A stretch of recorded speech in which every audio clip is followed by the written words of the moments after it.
Okay, today you're going to see a pre-exam conference. This gentleman has a few priors.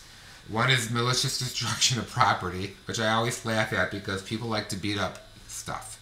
Not just teddy bears, they like to beat up buildings and beat up garbage cans. I've mentioned that before. They just like to beat things, and this guy likes to beat stuff up. In this case, he's going to try to get a deal. I think he's in front of Judge Braxton. And of course, you're going to have a great time. You may not hear me, but basically I arraign him, meaning I waive formal reading of what he's charged with, because I already know what he's charged with. And I'm going to plead him guilty, and I'm going to get him YTA, even though he's beaten up a lot of stuff. 0924193, the people of the state of Michigan versus J.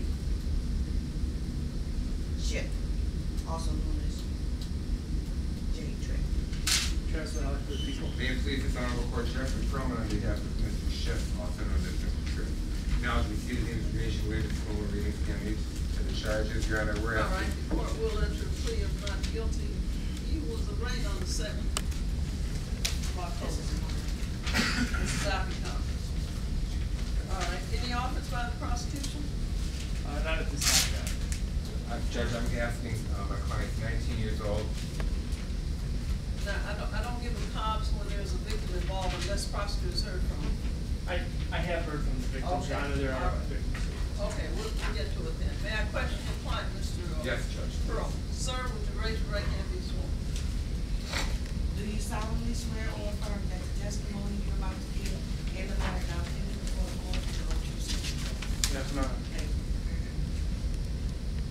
Your name is J. Eric Tripp, also known as J. Eric Ship. No, ma'am. My name is J. Eric Ship. SHIPP. How old are you? 19. And you live with whom? My mother, but I say my grandmother now. How far did you go in school? I completed school, ma'am. High school? Yes. Diploma? Yes, ma'am.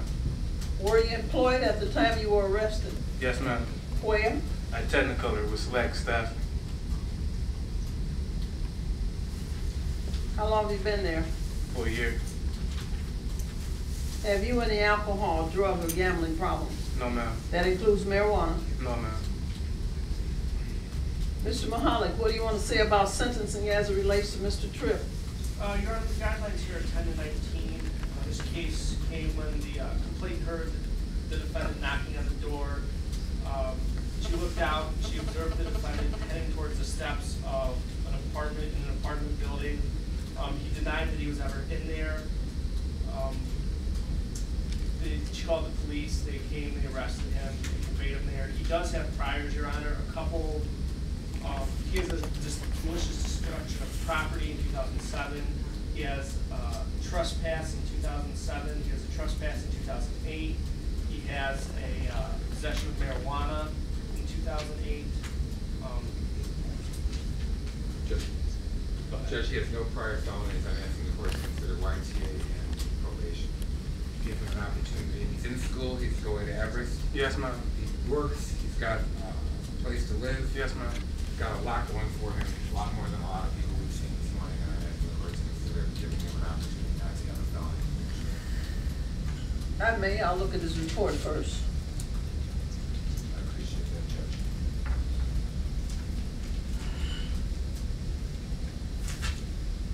You still working?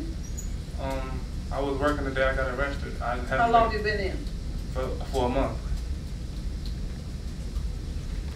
You work for the Staff Solutions, all right? Select staff. Staffing. Yes, ma'am. I will consider Hyder if he's eligible along with probation, restitution, if any.